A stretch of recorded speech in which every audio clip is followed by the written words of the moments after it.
안녕하세요, 여러분. 건강한 생활 방식입니다. 반갑습니다. 네, 오늘 주제는 만성 피로입니다. 근데 이 만성 피로를 오늘 활성산소랑 연관지어서 한번 드려볼 거예요. 그리고 더불어서 만성 염증, 자가 항체에 대해서도 같이 설명드릴게요. 제 진료 타이틀이 면역 증강 클리닉입니다. 면역 증강 클리닉. 그러다 보니까 병원 다니시면서 해결되지 않는 문제들로 많이 오세요. 그중에서 이제 정말 많은 분들이 찾아오시는 이유가 만성 피로예요. 바로 만성 피로예요. 근데 이제 뭐 이제 여러 환자분들이 계셨지만 굉장히 심했던 경우에는 일을 아예 할 수가 없어서 휴직하시고 일을 쉬셨던 분이 계시고 또 이제 가사 일을 할 수가 없어서 뭐 이제 거의 가사 노동을 못 하셨던 분들도 계세요. 그리고 이렇게 이제 피로감이 너무 심하니까 당연히 큰 병원 가셔서 정밀 검사 다 받아보신 분들이에요. 근데 뭐 검사를 다 받아봐도 이상은 없었고, 그래서 굉장히 답답해하면서 찾아오시는 분들이 많으신데요. 근데 이제 제가 이렇게 만성 피로를 진료를 하다 보면은 어떤 생각이 드냐면, 아, 이게 진짜 만성 피로라는 게 죽는 문제는 아니지만, 살고 죽는 문제는 아니지만, 이게 굉장히 심한 분들은 삶의 질 저하가 굉장히 심하더라고요. 그러기도 하고, 또 그렇게 이제 심한 문제이기도 하면서 사실 풀어가기도 상당히, 약간 어려워요. 네. 근데 이제 풀어가기가 왜 어렵냐면 어떻게 푸는지 몰라서 어려워요. 근데 사실 이제 굉장히 간단하거든요. 풀어가는 방법은. 그래서 그것에 대해서 설명드릴 텐데 이 만성 피로의 원인이 사실 다름 아닌 만성 염증인 경우가 있어요. 염증이 미세한 수준에서 계속 일어나는 거죠. 그 만성 염증을 일으키는 원인이 자강체에 있는 경우가 있어요. 자, 모든 경우가 그런 건 아닙니다. 그렇지만 이런 경우가 있어요. 그래서 오늘은 만성 피로가 만성 염증에 의해서 생기면서 자가 면역 반응, 자가 면역 반응 일종인 이제 그러니까 자가 면역 반응에 의해서 생기는 그런 프로세스에 대해서 한번 설명드려 볼 거예요. 자, 여기서 잠깐 질병 발생의 연속성이라는 이 그림 같이 한번 보고 넘어갈게요. 이 그림은 제가 이 채널 시작하면서 첫 방송에서 소개해드렸던 그림이에요. 여기 위에 오른쪽 위에다가 링크 삽입해 드릴게요. 궁금하신 분들 한번 보시고 제가 이 유튜브 방송을 시작한 이유는 바로 다름 아닌 질병을 예방하기 위해서요. 질병 예방. 저는 내과 의사지만 가장 이제 안타까울 때가 언제냐면 어떤 환자분들을 뵈면 이분은 이 시점에 이걸 좀 주의했으면 이분은 이 시점에 이런 검진을 했으면 이 병 안 걸렸을 텐데 그런 아쉬움이 들 때가 정말 많거든요. 그래서 이제 그런 아쉬움을 사실 의사만 가질 수 있는 거잖아요. 왜냐면 그 의학 지식이 제가 있으니까 이분은 이 시기에 이런 걸 했으면 좋아졌겠구나라고 생각할 수 있는데 사실 이제 보통 분들은 일반인들은 모르잖아요. 그래서 그 지식을 여러분들과 공유하는 장을 만들어서 여러분들이 궁극적으로 질병을 예방하고 평생 동안 건강하게 살 수 있게 그러니까 병원 가급적이면 안 가게 해드리고 싶다는 이게 이제 꿈이랄까요? 꿈이에요. 네, 제 그런 꿈으로 이 방송을 시작하게 됐습니다. 근데 이게 오늘 내용이랑 어떻게 연관이 되냐면 만성 염증이잖아요. 만성 피로잖아요. 만성 피로. 이게 만성 염증에 의해서 생긴 경우에, 만성 염증에 의해서 생긴 경우에 하나의 미병 단계일 수가 있다는 거예요. 질병에 이르기 전에 전 단계인 미병 단계일 수가 있다는 거예요. 그래서 이게 왜 중요하냐면 이제 질병이 어느 날 갑자기 뭐 그 벼락 떨어지듯 날벼락 떨어지듯 떨어지는 게 절대 아니에요. 항상 전구 단계가 있습니다. 건강한 상태가 뭐 이렇게 그래프로 보면 이렇게 좋은 상태, 나의 기능이 아주 좋은 이런 상태가 있다면 시간이 지나면서 이제 기능이 이렇게 서서히 떨어지면서 이렇게 질병에 빠지게 되는 이렇게 되거든요. 여기 건강한 상태고 여기부터 이제 질병이라면 이건 건강과 질병 사이 중간 단계 이게 꼭 있다는 거예요. 그래서 중요한 건 이 건강과 질병 사이의 중간 단계에 있을 때 이걸 알아차려야 돼요. 이 중간 단계에 있을 때 정말 수단과 방법을 가리지 않고 뭐 이렇게 얘기하면 좀 그렇지만 수단과 방법이라기보다 모든 노력, 내가 할 수 있는 모든 노력을 기울여서 다시 건강한 상태로 돌아가려고 노력을 하셔야 됩니다. 자, 그래서 이 미병이라는 상태가 굉장히 중요해요. 왜냐면 건강으로 다시 돌아갈 수 있는 마지막 지점이기 때문입니다. 그래서 여기서 넘어가면은 방치해두면 질병이 되고요. 이 미병 단계에서 생활습관 관리 열심히 하시면 건강 상태로 되돌아갑니다. 자, 이게 어떻게 이번 주제랑 관련이 있냐면 만성 피로, 특히 만성 염증에 의해서 이 기인하는 만성 피로는 자가 면역 질환이랑 관련이 있을 수 있거든요. 자, 그러니까 자가 면역 질환의 전구 단계, 미병 단계로서 만성 피로, 만성 염증이 있을 수 있다는 거죠. 그래서 자가 면역 질환을 예방하고 싶다 하면은 이 만성 피로, 비특이적인 이런 증상들, 만성 피로, 만성 염증, 또 뭐 관절염 이런 것들 약간의 증상이 생겼지만 진단 기준에 부합하지 않을 때, 그럴 때 정말 잘 관리를 하셔야 되십니다. 자, 여러분 방금 제가 자가 면역 질환 말씀드렸어요. 자, 그러면 자가 면역 질환에 어떤 것들이 있는지 한번 같이 살펴볼게요. 가장 여러분들이 잘 아시는 게 류마티스 관절염이에요. 많이 들어보셨죠? 이거 가장 많이 알고 계실 거고, 그거보다는 덜하지만 그래도 꽤 많이 이제 유병률이 높은 질환이 갑상선염이에요. 갑상선. 갑상선염 중에 갑상선 기능 항진증도 있고 저하증도 있는데 이것들 중에서 자가 면역 질환으로 생긴 것들이 있어요. 그래서 그런 거 하시모토병, 그레이브스병 이렇게 부르거든요. 그리고 뭐 탈모, 원형 탈모, 그리고 뭐 백반증, 건선 이런 것들도 있고 그다음에 이 밑에 장에 생기는 것들이 있어요. 장에 생기는 것들 염증성 장질환이거든요. 염증성 장질환이 질환이 있는데 질- 염증성 장질환 이거에는 뭐가 있냐면 궤양성 대장염, 크론병이 있어요. 이거 생각보다 좀 흔하더라고요. 제가 소화기내과이긴 한데 아무튼 뭐 면역 증강 클리닉 하면서 소화기를 전문으로 보진 않지만 이런 질환으로도 저를 찾아오신 분들이 계시긴 하세요. 그리고 베체트병 이런 질병이 있습니다. 그다음에 또 제1형 당뇨? 제1형 당뇨도 아시죠? 들어보셨죠? 당뇨병. 어렸을 때 생기는 보통 당뇨병 성인 당뇨잖아요. 나이 들어서 생기는 건데 1형 당뇨는 어렸을 때 자가 면역 질환에 의해서 생겨요. 보통 청소년기에 발생하죠. 그리고 자가 면역 간염도 있고요. 네. 요 정도가 그래도 우리가 흔하게 주변에서 이제 제가 진료하면서 그래도 유병을 좀 많이 나타나는 병들이고 이거 이외에도 더 많아요. 예. 요만큼만 설명드리고 넘어갈게요.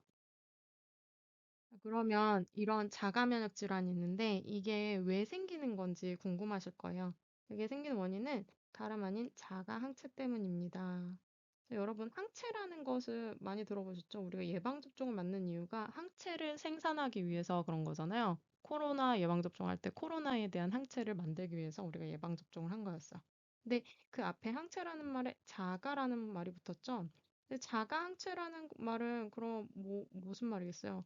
다른 게 아니라 내 몸을 공격하는 항체라는 거예요. 항체가 내 몸 공격하지 말고 병원균을 공격해야 되는데 내 몸을 갖다 공격하고 있는 거예요. 그럼 어떤 일이 일어나냐면 염증이 일어나죠. 항체가 공격을 했으니까. 그러면서 이제 내 몸에 건강해야 되는 장기들이 고장 나는 거예요. 염증에 의해서. 자, 그래서 이 자가 항체에 의해서 자가 면역 질환이 만들어지는데 이게 원래는 이제 이렇게 되면 안 되잖아요. 그래서 왜 이렇게 우리 몸은 원래는 자가 항체를 만들지 않도록 하는 방어 기전을 가지고 있어요. 그걸 면역 관용이라고 하거든요. 면역 관용이 무너진 거예요. 면역 관용이 무너져서 자가 항체가 생긴 거예요. 그래서 원래는 어떠냐면 면역세포가 처음 태어나잖아요. 그럼 골수에서 면역세포들이 태어나는데, 예를 들면 이제 B세포, 얘가 항체를 생산하는 면역세포예요. 근데 얘가 골수에서 생산이 되면 이 골수의 세포들의 자가 항원, 자가 항원들이 있어요. 이게 테스터인 거예요. 그럼 일단은 이제 면역 세포들이 태어나면 너네 여기에 얼마나 잘 달라붙을 거야? 하고서 얼마나 잘 달라붙는지를 보는 거예요. 근데 이거는 이 세포는 굉장히 타이트하게 달라붙죠. 얘는 별로 안 달라붙는데 얘는 굉장히 세게 달라붙죠. 그래서 이런 세게 달라붙는 애들은 세포 자멸사합니다. 세포 자멸사. 그래서 죽는 거예요. 더 못 살고 더 혈액 내로 나오지 못하고 이제 발생한 단계에서 세포가 죽어버리는 거예요. 그래서 이런 식으로 우리가 면역 관용이라는 메커니즘이 있어서 원래는 자가항체가 생산이 안 되는 게 맞는데 이 메커니즘이 실패한 거. 그 과정에 의해서 그 결과로 이제 자가항체가 생기고 자가 면역 질환이 발생하게 되는 겁니다. 이렇게 면역 관용 실패에 의해서 만들어진 자가 항체는 어떤 일을 하냐면 염증을 일으킵니다. 내 몸에 가서 멀쩡한 장기에 가서 염증을 일으키는 거예요. 이게 오래 지속되다 보니까 이제 만성 염증을 일으키는데 이게 이제 그렇다고 자가 항체 바로 생기면 자가 면역 질환으로 바로 진단되느냐? 그건 아니에요. 왜냐면 얘가 여기 왼쪽 그림을 보시면 이 각 장기들로 가가지고 각 장기들을 붙어서 염증을 오랜 기간 일으켜야지 손상을 일으켜요. 손상이 가시적으로 우리가 어떤 진단적인 검사를 했을 때 검사에서 확인될 될 만한 수준이 될 때, 검사에서 확인될 만한 수준이 될 때 우리가 이걸 자가 면역 질환으로 진단하게 되잖아요. 그러니까 실제로 자가 항체가 생긴 다음에 자가 면역 질환까지 가는 데는 상당히 오랜 시간이 걸린다고 볼 수 있어요. 그런데 그 사이에 그러면 어떤 증상이 나타나냐? 그게 바로 만성 피로예요. 어, 그래서 만성 피로를 보고서 이제 만성 피로라는 증상이 어, 그런 의미가 있는 거예요. 자가 면역 질환이 되기 전에 어떤 자가 면역 질환으로 이행하고 있는 증상으로서 의미가 있을 수 있는 겁니다. 요즘에는 검진에서도 자강체를 측정하거든요. 검진하시면. 그래서 흔하게 여러분들이 알고 계실 이제 자가항체 몇 가지를 알아볼게요. 류마티스 인자라는 게 있어요. 그걸 보통 RF라고 쓰는데 류마토이드 팩터를 줄여서 또 RF라고 표기를 많이 하는데 이거가 검진에서 사실 굉장히 많이 되는 자가항체 중에 하나예요. 이게 일반 인구에서 양성률이 4.3%입니다. 그러니까 100명 중에 4명 정도는 류마티스 관절염이 없어도 이 항체가 나온다는 겁니다. 그리고 이 류마티스 인자는 나이와 흡연에 따라서 증가한다고 하고요. 그다음에 두 번째로 많이 검진센터에서 검사되는 자가항체가 바로 항액항체예요. ANA라고 줄여 쓰는데 이것은 안티 뉴클리어 안티바디 요거에 이제 안티 뉴클리어 안티바디 ANA 이렇게 따가지고 ANA라고 불러요. 근데 이 항체는 그럼 일반 인구에서 얼마나 양성률이 나오냐? 미국 일반 인구에서 봤더니 우리나라 데이터는 찾을 수가 없었어요. 그래서 미국 일반 인구 데이터를 봤더니 이제 1988년부터 2000년대 초반까지를 검사했는데 11%에서 16%까지 관찰되고 최근 들어서 이제 양성률이 증가하고 있다는 이런 보고가 있었습니다.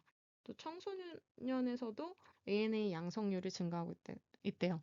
꽤 많은 거죠. 그러니까 한 100명 중에서 16명은 자가 면역 질환이 없어도 항액 항체가 양성인 이런 상태라는 거예요. 이렇게 요즘에는 건강검진에서도 자가항체 검사가 많이 되고 있습니다. 그렇지만 이게 양성이 나왔다고 해서 무조건 걱정하실 필요는 없어요. 이제 어떤 의미를 가지냐 한번 살펴보면 이 모식도를 통해서 살펴보면요.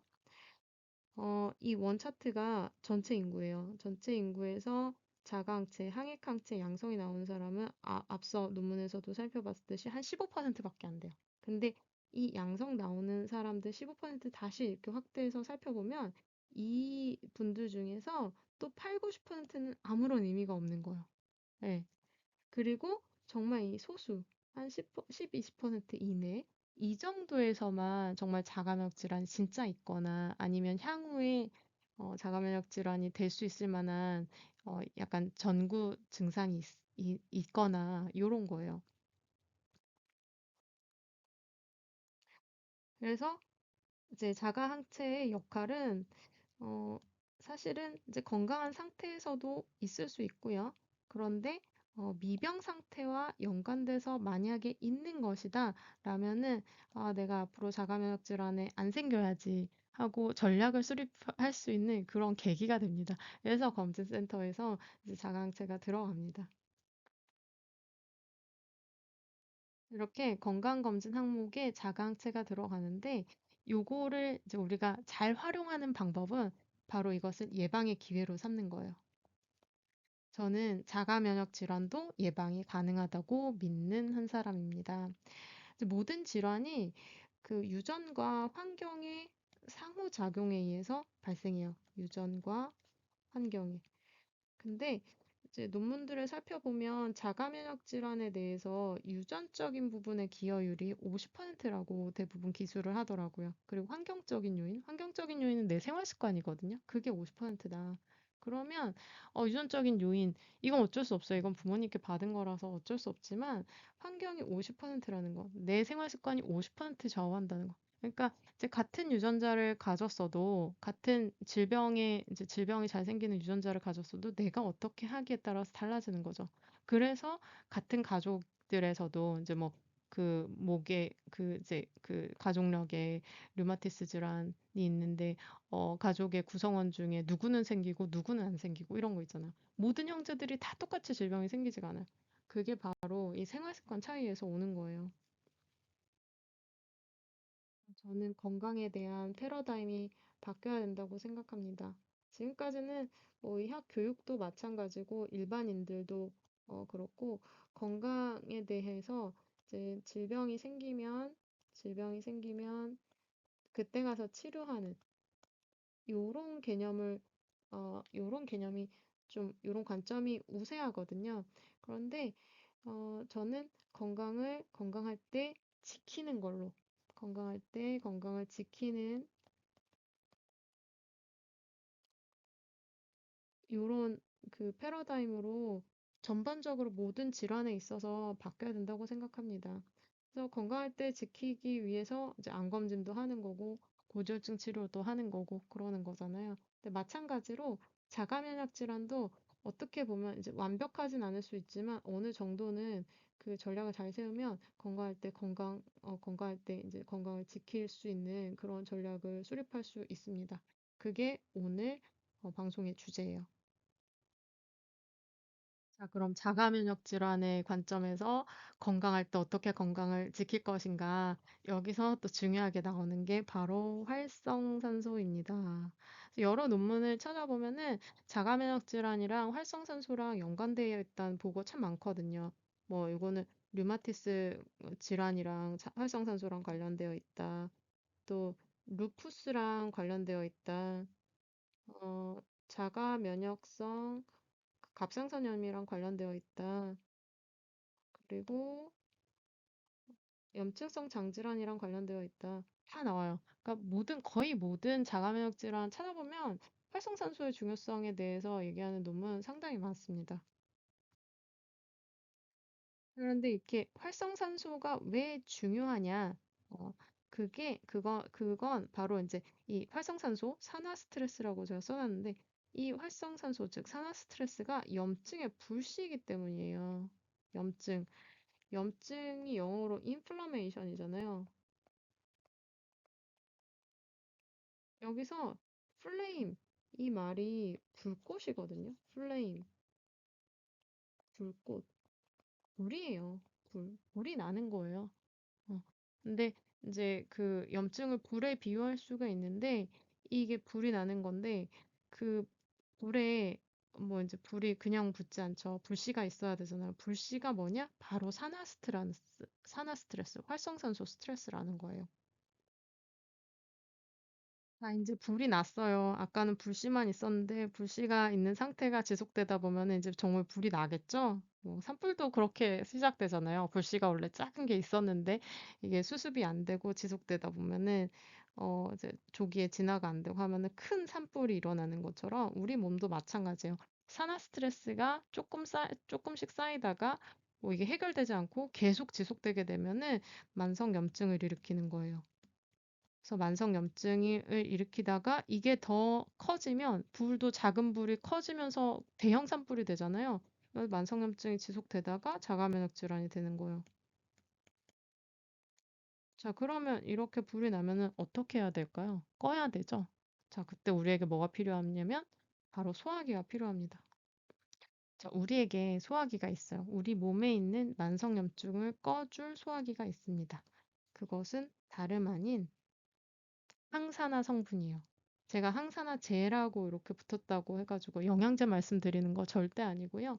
이 신선한 채소 과일에 항산화 성분이 들어 있거든요. 만성염증을 꺼줄, 만성염증이라는 불을 꺼줄 소화기 성분이 다 들어 있는 거예요.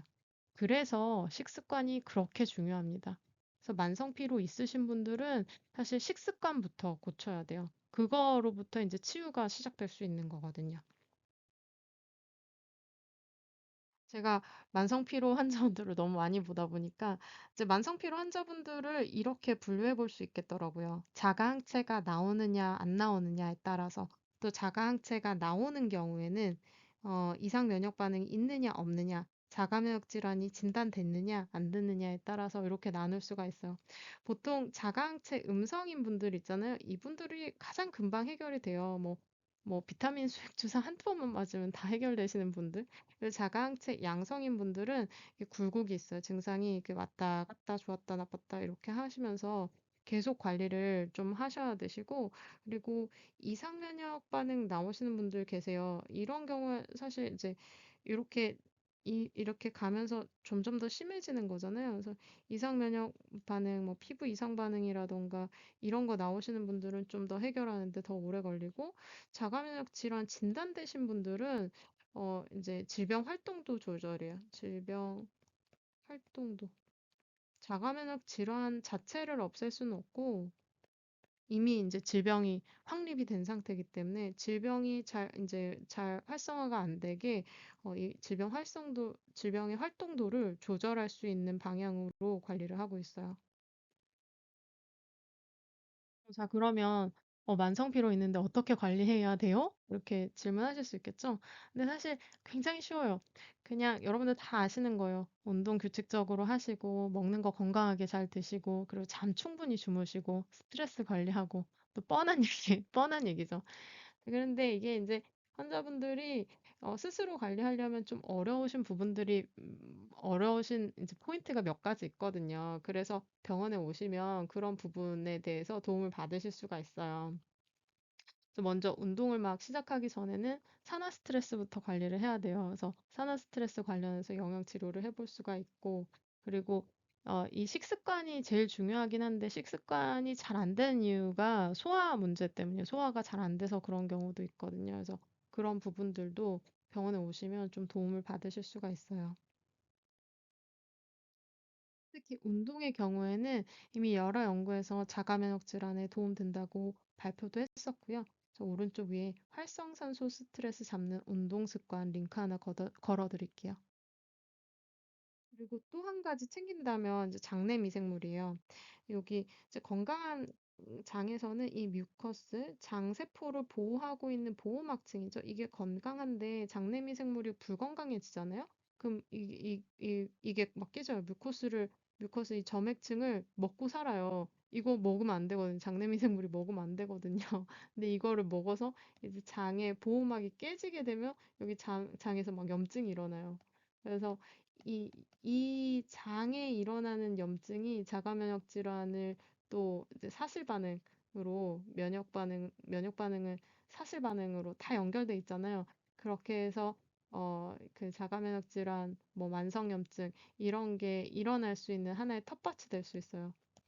그래서 장내 미생물 관리가 또 중요합니다. 그리고 장내미생물 건강하게 관리하는 방법은 다름 아닌 식이섬유가 충분한 식단입니다. 유산균 영양제 아니에요. 유산균 영양제 어느 정도 도움이 될 수는 있는데요. 식이섬유가 받쳐줘야 돼요. 그래서 장내미생물 환경은 정확하게 내가 먹는 식단이 얼마나 건강한지, 얼마나 식이섬유가 많은지를 반영을 하거든요. 그래서 이제 유산균은 하나의 보조제일 뿐이지 메인은 식이섬유, 내가 먹는 식단입니다. 오늘 이렇게 활성산소와 만성염증, 자가항체, 자가면역 질환의 관계에 대해서 대략적으로 알아봤습니다. 다음 방송에서는 자가면역 질환 중에서 류마티스 관절염, 그리고 전신성 홍반성 루푸스의 위험 인자에는 어떤 것들이 있고, 또 이런 질환을 예방하려면 어떤 생활 습관이 도움이 되는지를 같이 알아보겠습니다. 감사합니다.